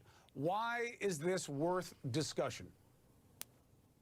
Because we have recurring violations of U.S. airspace by unidentified vehicles that are very capable, in some cases more capable than anything in our own inventory. This has been going on for years. The truth is just emerging. We've had a massive intelligence failure, and we now have a threat, an unknown threat that we need to figure out. So, Sean, it's not that you're worried about something out of a movie coming to get you. It's about the threat right here on Earth and how it's being motivated without our knowledge and ability to counter.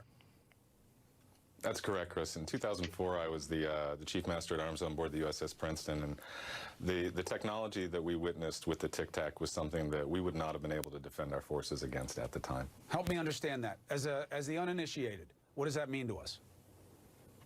Well, sir, that means that what we saw in the Tic Tac and what Mr. Luis Elizondo describes as the 5 observables indicate a technology that outstrips our arsenal by at least 100 to 1,000 years at the moment. 100 to 1,000 years. So, meaning, like, what kind of technology was at play that you were able to identify it but know that you can't match it? Well, first of all, the aircraft had 0 control surfaces. It had no means of propulsion that we could detect.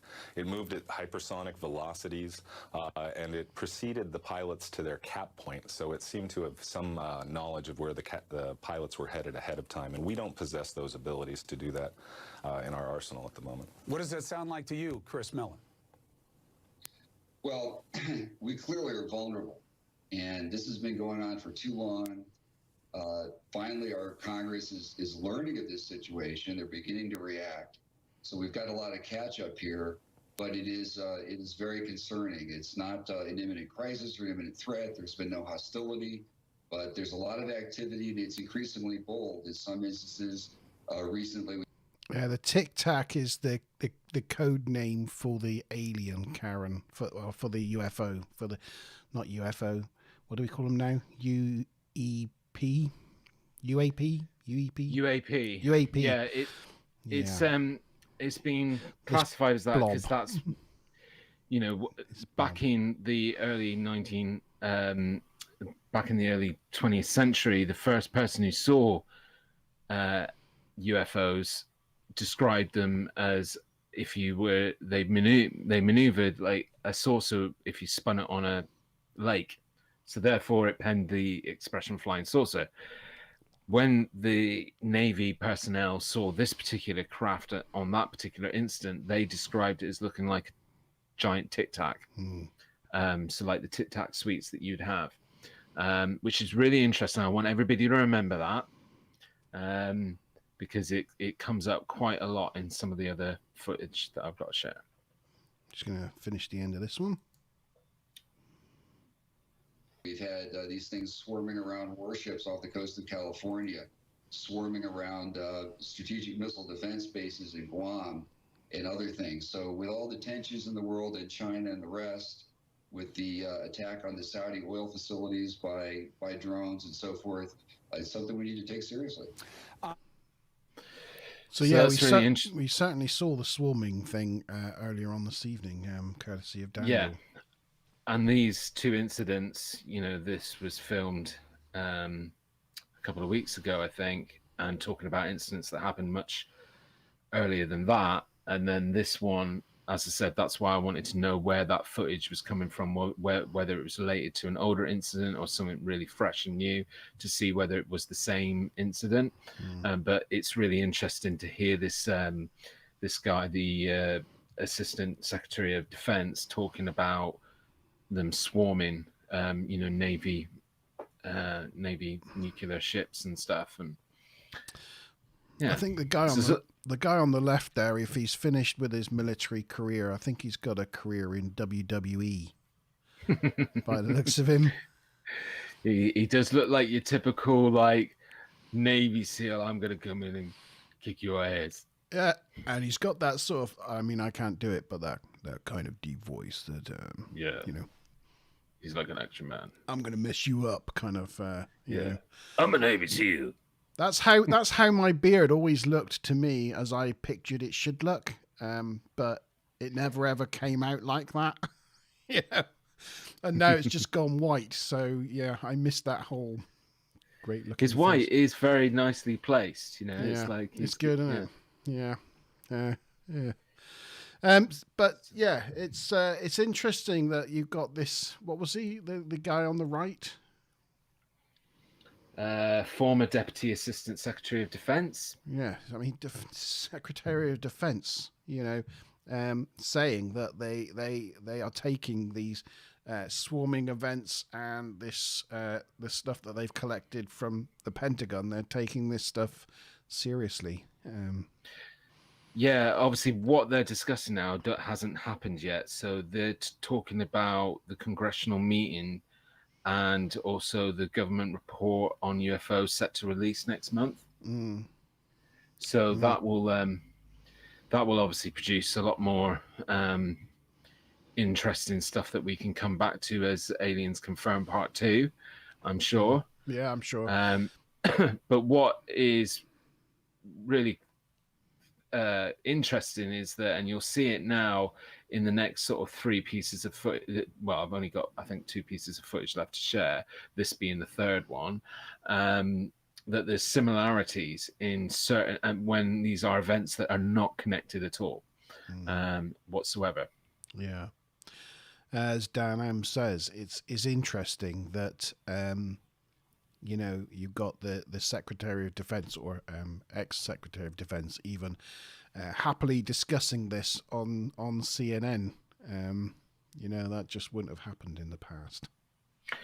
Yeah, it's really interesting, Dan, that you brought that up, because I was only thinking about that the other day, and I was thinking about how whether it's just you know, whether a lot of this is a sign of the times, that as a species, we've become very much more in touch with our feelings, you know, in the last sort of 25 years, and things like mental health and well-being are like really top of the agenda. And I think that that probably cascades down into the military now as well, where it's super important.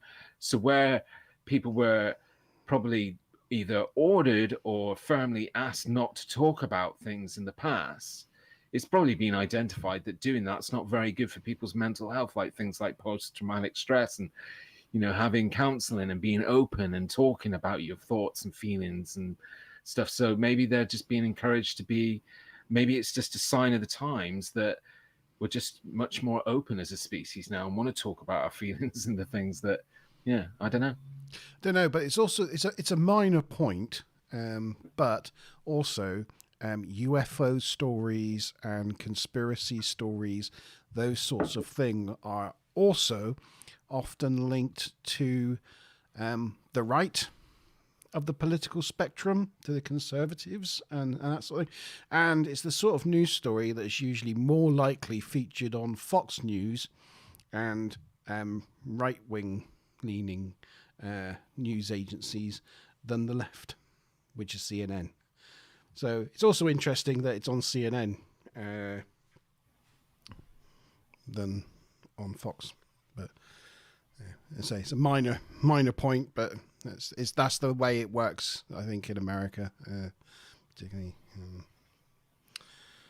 So the next piece of video footage I've got leads on really nicely from that, and that is this one is from, well, an interview with retired Navy Commander David Fravor, and he was one of the pilots that was involved.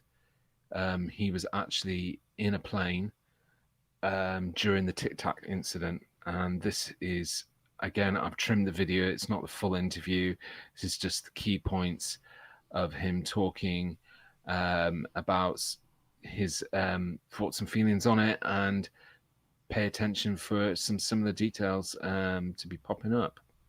Okay. UFO. Immediately what comes to mind are little green men, tinfoil hats. That's not at all what we're dealing with.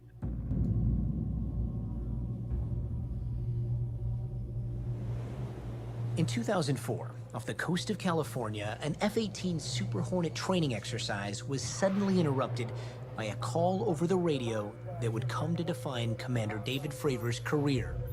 You know, there's certain things in your life where you just remember in vivid detail what happened. And that's one of them, because it's honestly the strangest, most obscure thing I've ever seen flying. Fravor, the commanding officer of the Navy's Strike Fighter Squadron 41, and another F-18 scrambled to check out an unusual radar blip 80 miles off the coast. So as we're looking around, the backseater in the other airplane comes up and says, "Hey, Skipper, do you see?" And before he says it, I'm like, "Dude, do you see that?" As soon as we look down, we see the whitewater, and then we see this little white Tic Tac. It's pointing north-south, and it's just going forward, back, left, right. It's just bouncing around? Yeah, like a ping pong ball. What was its shape? What was its... what did... I think this is really good to get it from his point of view and his narrative as well, because sometimes when you're just watching the footage of it that the Pentagon released, you don't really understand what you're looking at or how it is in relation to them. So hearing his actual story of how that was filmed, that is interesting. Definitely agree. You know? There's some really awesome visuals that coming up in a minute that sort of give you an idea of exactly what happened. All right, cool. All right, here we go, carrying on. It looked like it was made out of. like a perfectly smooth white Tic Tac. Or for people that need a bigger visualization, a giant propane tank. Fravor says the F-18s began circling, Fravor at 20,000 feet, and the so-called Tic Tac only about 50 feet above the surface of the water. And I say, hey, I'm going to go check this thing out. And the other pilot stays and says, hey, I'm going to stay up high. And then it starts coming up at us. We call it two-circle fight, but it's coming up, I'm coming down. So it literally is aware we're there. There's no doubt because it mirrored me. There you go. Here it is. I cut across, and I get to about half mile of it, so I'm about halfway across the circle. As it gets in front of me, it just goes poof, and it's gone. And it's gone like that fast. What do you mean, poof, it's gone? I mean exactly that. Like, it's 1 minute it's there, and the next second, it's like magic trick. So I asked the other airplane, I said, hey, do you guys see that? And they're like, it's gone. It just disappeared. When you saw this kind of performance, what was the first thing that went through your mind? What the hell was that?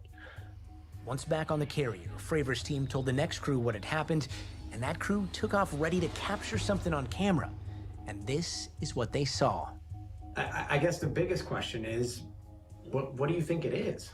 I honestly don't know. I don't think that we have developed that technology. I don't think we developed it on this planet. So they were tracking it. It was down 50 feet off the ocean. They're up above. He started circling his way down to it, and it started. And it mirrored its movement. Yeah, and eventually, as they were meeting, it just vanished. Wow, that's just crazy. And I think that's what that gentleman, Sean Cahill, was talking about when he was saying that it could preempt the pilot's moves. It was getting to where they were going to be before they knew that they were going there. Do you know what I mean? So to be able to mirror a pilot's movements in that way at that speed is a bit insane. I mean, fighter jets. Hi, Eating Art. You know, right? Feel free to go back and watch the rest of it at your leisure, sir. I mean, fighter pilots and fighter jets, they mirror each other's movements, at air shows and things, because it's very carefully choreographed to within a split second, and they all know exactly what they're doing. But if you try mirroring another fighter jet or something, like that in the real world, you don't have the reactions or whatever it could never be done. So it's kind of crazy that it was so precise. Yeah, really interesting. And he was saying again that if you want to visualize it in your head, imagine a massive white propane tank. It wasn't the size, just to illustrate, it wasn't the size of a Tic Tac sweet. It was, but it looked like a giant Tic Tac sweet. Yeah. But it's interesting. And, again, he is, he's a retired Navy commander, trained pilot.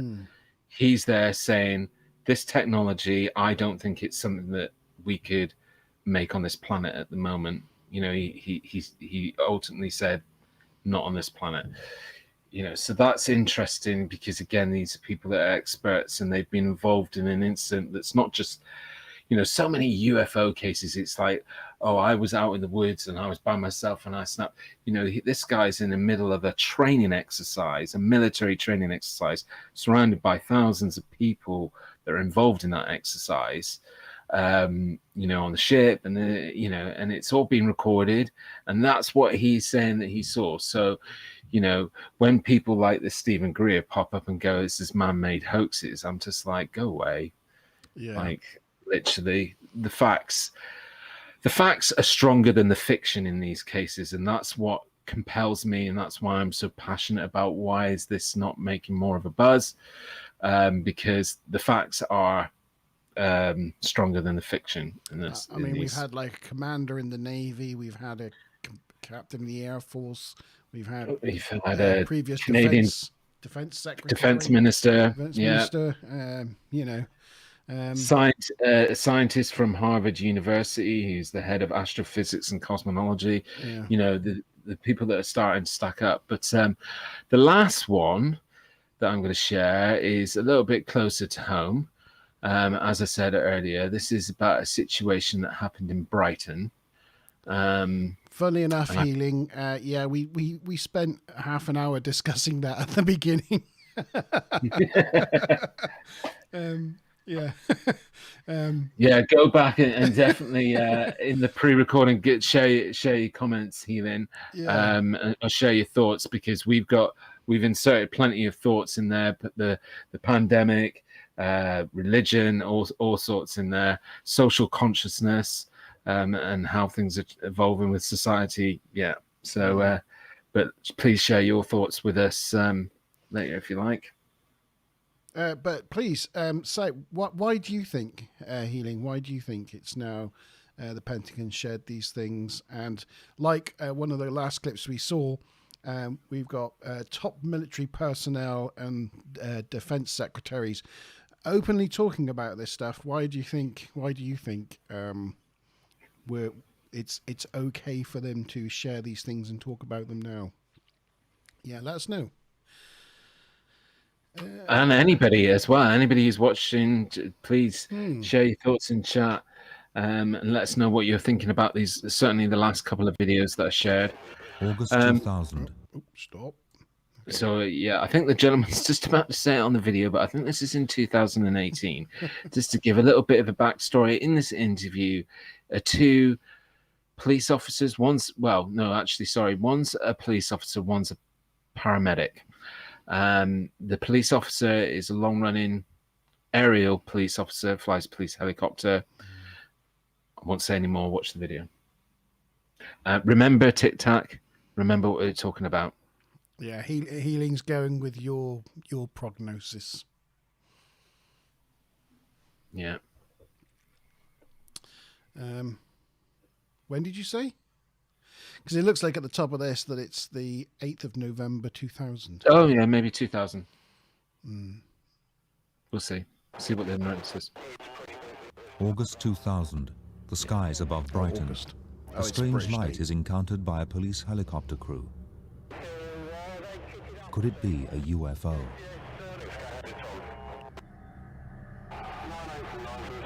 My name's John Tickner. I was a policeman until just a few weeks ago when I retired from Sussex Police, where I've been for 30 years. The last 12 years of my service was on the air support unit, working on the police and ambulance helicopter. As far as I remember, it was a normal day. It was a night shift that we do. We'd work through until 2 o'clock in the morning, and we just had a normal shift. It was a fairly clear night, a still night, quite a pleasant, typical August summer evening. We were then heading back towards Shoreham, which is about 12 miles away.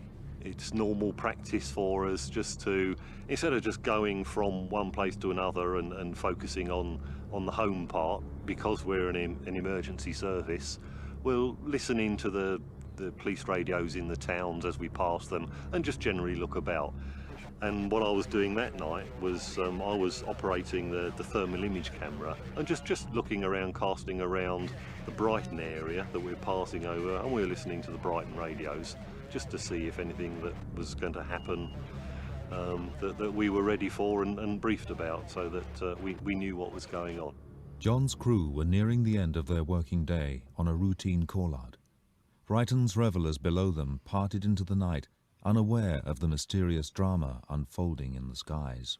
The first thing that happened was, in fact, Sean, the paramedic, he was sat in the right-hand rear seat, looking out the window, and he was the first one to see just a light. As soon as I saw it, I notified the pilot so that he was aware of it, so he could see it in case we needed to get out of the way, and also if he could talk to the pilot and see why they were in our area and why they were flying so low. We then flew. Sorry, I just pause it there for a second, because we're just over halfway through this. Sorry, it was Ro that agreed with your assessment of the situation. I picked that up, yeah. Sorry, I thought it was Healing. Healing suspects that, like I said, they're more controlling the narrative. It's a control thing. But yeah, interesting. And to be honest, too much information from Healing there. He was made in Brighton. TMI, dude. Yeah. Anyway, thanks for your thoughts, and let's see. I do believe Healing Heart is a she. Oh, is it? Oh, sorry. Yeah, sorry, she. I do apologise if I didn't mean to misgender you. And guys, just sorry, as we could. just one reminder. Helicopter. Just anybody who's come on late or come in the middle of the show, please don't forget to like the video. That'd be awesome. Thank you. The pilot was unable to open communications with the other vehicle. Concern grew for whether the object was a danger or not. So I looked out of the window initially and saw the light just so I could work out where to take the camera, and then brought the camera around onto it to see what the thermal image picture would give me. It didn't have the normal, the tail lights and the flashing lights that you would sort of normally see on an aircraft. So we didn't actually know what it was. With the camera trained on the object, the mystery would surely be solved. What I was expecting to see was the shape of an aircraft, because that's what we normally see. If we can't work out what the lights are or where they are or where they're going, then put it on the thermal image camera, and then you get a lovely silhouette of the aircraft or the helicopter, and you can actually work out what it is usually. But on this occasion, I found it on the camera, brought the camera around onto it, and it was a cylinder. It's difficult to say how big it was. It's very difficult at night. Oh. Sorry. Continue. Sorry. I forgot I was online then for a minute. I was just watching a television program. It's really good footage, isn't it? Yeah. I mean, what's really interesting is it looks like the Tic Tac. It does, yeah, it does. It does look and a the lot Tic like it. Tac was most of the flying that it did was in that kind of horizontal position. No, vertical position. So if you went back to the other footage where they're showing it, they actually show it that way up. If I can grab something, so yeah, rather than that, this way. So it's like that way. Shall I say the obvious, being the normie that I am? Go on. I forgot what they're called. Are you going to say lantern? I'm going to say lantern, yes. Okay, do you not think somebody who's been a pilot in the police force for 12 years can tell the difference between a lantern and someone he can't identify? A very big lantern. I'm just playing devil's advocate. I'm just, Yeah, this is why I'm using examples of people that have got that highly trained eye and usually don't misidentify things because they're trained to be able to identify it. Unlike me, who seems to misidentify our own viewers. Again, sorry, healing. Yeah, thank you for liking, by the way. Yes, it's just I'm only saying that mainly because also it's Brighton, and things have been known to be let off in Brighton, like that sort of thing, because it's a fun town. But yeah,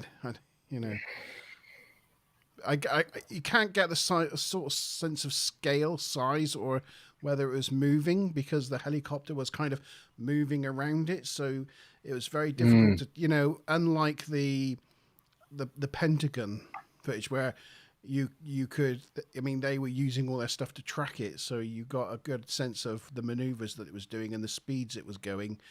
We don't have that kind of information with this that I could glean. Well, for all the videos that I've used tonight, I'm going to put links in the description. So, if anybody's been watching it and I've cut it and trimmed it and I wish that I could carry on hearing what they were going to say. They do go on later in that video to talk about things like speeds and stuff, because it was captured on a infrared camera. Now, I can't remember or recall what their comments on the speed were, but again, my mind instantly went where yours went, and then I watched the rest of that video and I thought, well, no, hold on, you're talking about listening to that guy being a police officer for 30 years, 12 years in flying a police helicopter, I think if there was a shadow of doubt in his mind that that could have been a lantern, I don't think he would be on camera talking about it. Like, I don't think he's compelled to make more of a sensation about something. And I think that him saying couldn't work out what it was is him genuinely saying, I can't work out what it was. And I think if we can instantly jump to that conclusion by watching a couple of minutes of footage, I think him as a police officer and trained pilot would come to that conclusion much quicker. Yeah, I guess they've seen a lot of lanterns and things in over Exactly, the years. Yeah. I just had to say it because it would have been the obvious thing that a normie would say. I don't blame you for saying it, because when I first watched it, that's what I thought. And then I went back and watched it again and again and again. And I think, you know, you're right. It's always difficult, like the gentleman was saying on the other video earlier, that in space, it's hard to get a sense of scale. In sky, it's hard to get a sense of scale as well, because you've got nothing to use as a guide measurement. But, you know, it certainly looks like it's moving faster than, you know, and I just thought it was really curious the way that it was. So this was filmed in 2000, which was much earlier than the incident that happened with the US military and the Tic Tac, but they almost look exactly identical. They do look very identical. Quick question from Ronald, from Roro. If we ever made contact and you could ask one question of our visitors, what would you ask? It's a good question. And not only Monte and G, what about Dan M, Healing, anyone else that's out there? Becky, chat, let us know what you would ask. What would you ask a visitor visiting our planet? My first inclination with a science head on would be how are you here? how is that? You know, that'd be the thing I'd want to know. How did you crack the faster than light barrier without bringing a black hole with you? That would be my question. Healing Heart said, "What's with all the abductions?" Yeah, what's with those anal probes? That's what we want to know. Yeah. What did you do with Amelia Earhart, and are you bringing her back at any time? Come on, G. What would your question be? I think bit cheesy because it's been sort of mentioned, I think, in some Hollywood films and stuff, but I would ask a question around the sort of kind of field of how did you survive past technology? Because, you know, I can only see evidence that we're using technology to almost destroy ourselves and destroy the planet that we're on. So I'd be interested to find out how they've proceeded to advance and not destroy themselves. That's a good. Or my other question would be, why me? Why me? Why present yourself to me? Yeah. I like Smiler's one. She wants a ride in a spacecraft. Very simple, but gets to the heart of the matter. Yeah. Can you turn me into Superman? Yeah.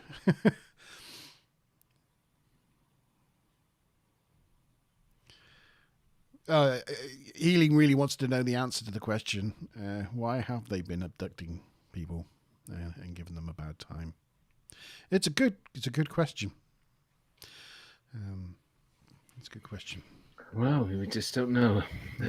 But, you know, that's what I kind of meant by wink, wink, nudge, nudge, Healing Heart. Why me? But anyway. Dan would want to know how long they've known about the human race. Well, basically, we've got a good list of questions. We'd be quizzing the thing out of them. We've I've shared all of this with you guys this evening, and you know, it's a lot of as I've said many times this evening, highly trained experts, people who are brilliant in their field, talking about what they've seen and stuff. But, you know, I also want to present another thought. What if they're not alien? All right, yeah. It's my favorite theory. What if they're older than us and they've been here all the time? Yeah. So consider that and watch my last G-Stars Vault and you'll get a grip of what I'm talking about. Are they under the sea? Yeah. Have they been there all the time? Under the sea. Yeah. Have they been here? And they may not have always been underneath the sea, but, you know, yeah, we tend to think of these experiences and these incidents as instantly, you know, that's what I mean is you say the word UFO and people instantly apply a certain stigma to it, you know, and it instantly goes to creatures from another planet from far away. You know, how did you get here? Maybe they've been here all along. Smiler doesn't know what the question might be, but she's pretty sure the answer back will be 42. Hitchhiker's Guide to the Galaxy. There. There's also Ronald has put in chat about time traveling humans or echoes from another dimension. Haven't even got on to the subject of, you know, other dimensions and stuff like that. So it may not even be a question of distance. It could just be a question of universe.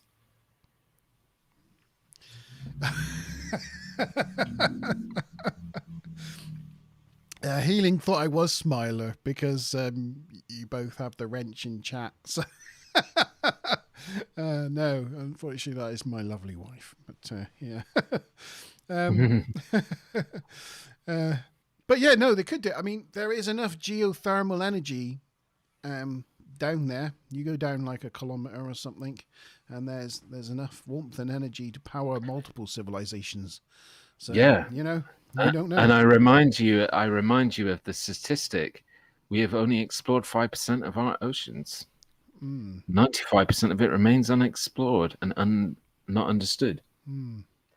Yeah, there you go.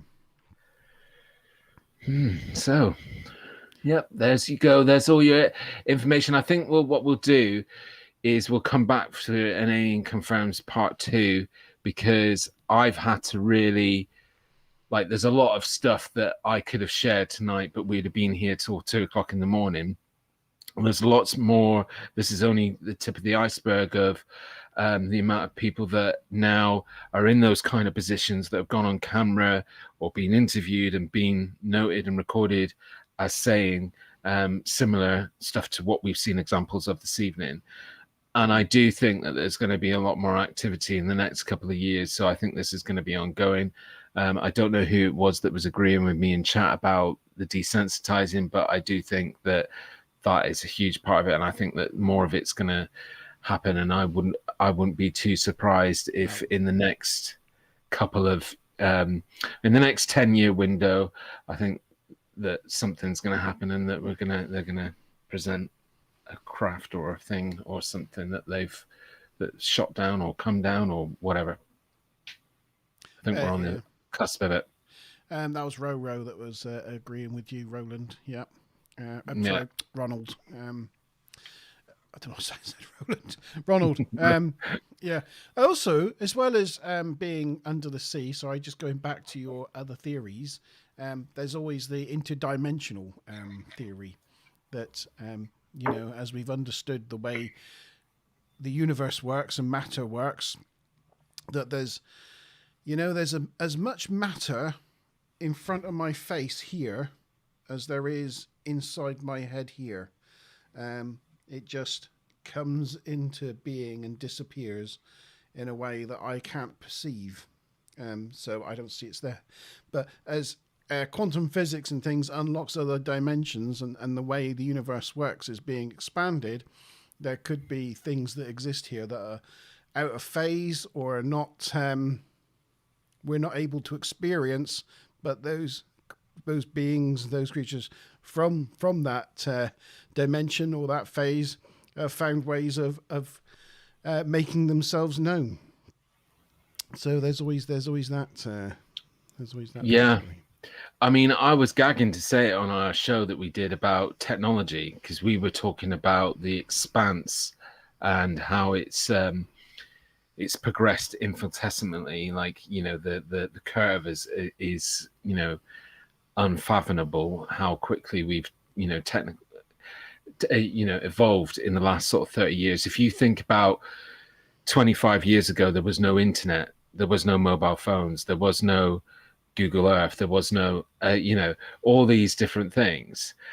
And so if you think about another civilizations or species or life form that may be evolved 1,000 or 2,000 years longer than us, imagine where we will be from a technological advancement point of view if we've achieved what we've achieved in the last sort of 25, 30 years within IT and really computerized technology. Where will we be in 1,000 years time? And, you know, you imagine where another civilization could be. So lots and lots of interesting different thoughts. Oh yeah, keep you awake at night. I just saw Ronald actually said about echoes from another dimension back in chat. Yes, sorry, I just saw your chat there. He said possibly time travelers, or something of that nature. So that's another possibility. Yeah. But yeah, lots of interesting ideas. I do find I sort of err towards them than traveling from other parts of the galaxy, because being a mere human, I can't wrap my head around how they get here. That's why it'd be my first question. Well, wouldn't that mean that they were advanced though? Yeah. That would be part of the being advanced. Yeah, they know of a science beyond us. I mean, if you think that they've manipulated gravity, what else could they manipulate? You know, wow. Even folds of gravity. space. Yeah, you know? You'd have to be that kind of warping of space. Well, you know, again, you know that scientists have recently started talking about and done a 360 that they think that warp technology might be possible. Only a few years ago, they were saying that it's just theoretical; it will never be able to be something that they could do, and now they're changing their tune again. So, anyway, guys, I will put as I said, I'll put all the links to the videos in the description probably tomorrow at some point. And so you can go and check them out if you so wish, if you didn't feel that you had enough or wanted to watch more of what people were saying. But I hope you've enjoyed it. I think you've all been fantastic on chat this evening, been really, really active and sharing. Thank you, Dan, for all the Dan G, for all the links that emails that you were sending off to Monte, and the other Dan's comments were really, really good. And yeah, everybody's just been really great this evening. Thank you all for tuning in. And don't forget what I was saying earlier on. Please, please, please help promote us and try and get us up to, let's make it a mission before the next Monte Zone to get us up to 100 subscribers. Just need another 14. And a great comment in chat to end the stream on, really, from Daniel Godwin. To think that we first achieved flight in 1903, 118 years ago. And to think what we have now in terms of aircraft. Just imagine where we'll be in another 118 years and what will be achieved. So, yes, Daniel. That's exactly what I was saying. Great comment. A great quote from Daniel Godwin there to end the stream on. But thank you, everyone. Thank you, chat, as G said. Thank you for the great contribution and joining us this evening. If you like this, join us again in a couple of weeks' time for the next Monte Zone. Or if you're like a fan of science fiction, then please join us next Wednesday for the next TNG review. And it's good night from me. Cheers. Good night from me. See you later. All right. Bye, everyone. I don't know what I'm doing there. That's my alien greeting. I don't know what you're doing. Just in case anybody's lagging a little bit farther behind, I will just end it on the intro screen. Cheers, all.